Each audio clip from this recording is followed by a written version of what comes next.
Welcome to Investors Insights. Our topic today is reaching for your wallet. That's right, Mr. Inflation is reaching for your wallet. Inflation is alive and well. And in previous vlogs, we've discussed the impact of inflation on your wallet, and we're going to talk more about that. I've got Bobby Norman, who's going to discuss gas prices. I've got Trey Booth, who's going to talk about jobs.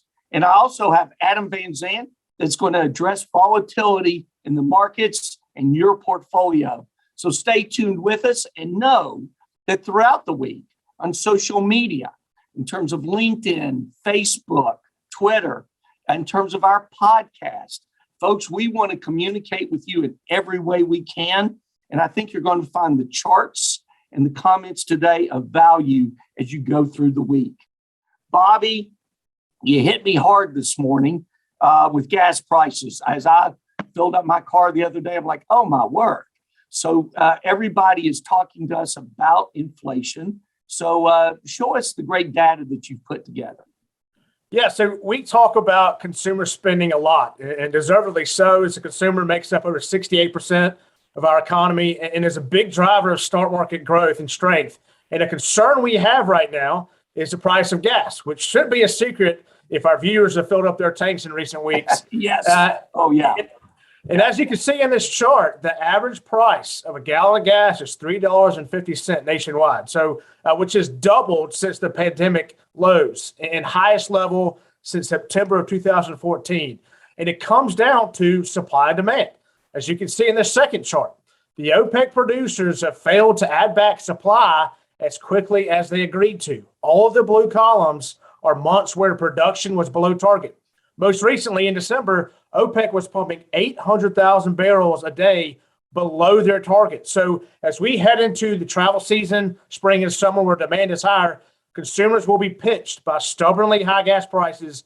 With the potential conflict between Russia and Ukraine, we're hoping that prices at least stay range bound. So bottom line is gas prices will most likely remain elevated for the next few months. And this matters. This matters for the economy and it matters for the markets. So we'll be following this closely.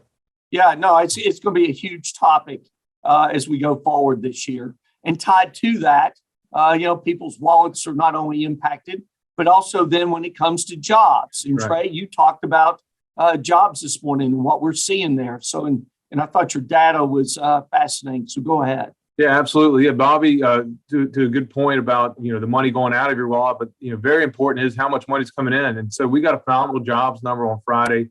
The whisper number was coming in that we may have a negative jobs number due to the Omicron variant hitting the economy, but actually jobs were phenomenal. 467,000 jobs were added in the month of January, beating expectations.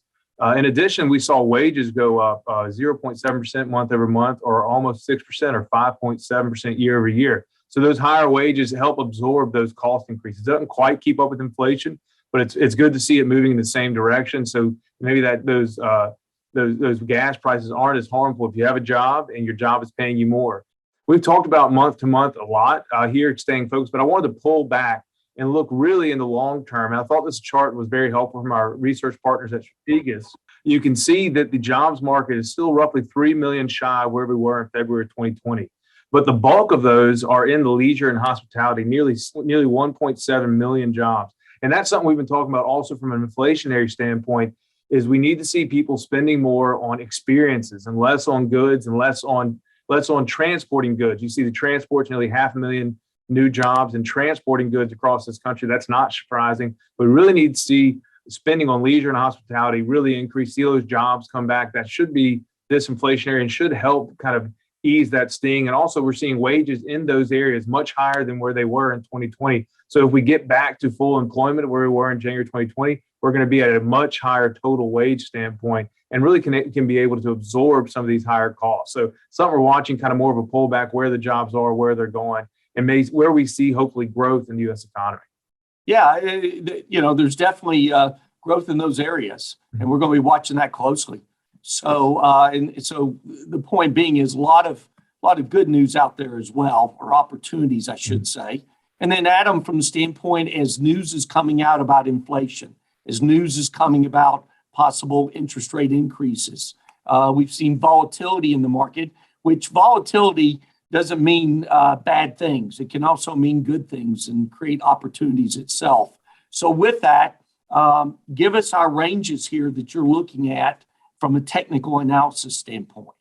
Absolutely, Greg, and you kind of nailed it on the head. So that volatility that we continue to discuss in January has kind of bled over into February. Despite that volatility, we saw the market, the S&P, close up on Friday at 4,500. So it gives us a new resistance level of 4,540, with a new support level of 4,460. We also see a year-to-date moving day average of the S&P 500 sitting right at 4,566. So you heard Bobby and Trey go over a lot of these fundamental topics. And if we can get some resolution to some of these issues, especially with the consumer getting out and spending money more, we can see some of this momentum continue through the summer and hopefully through the end of the year.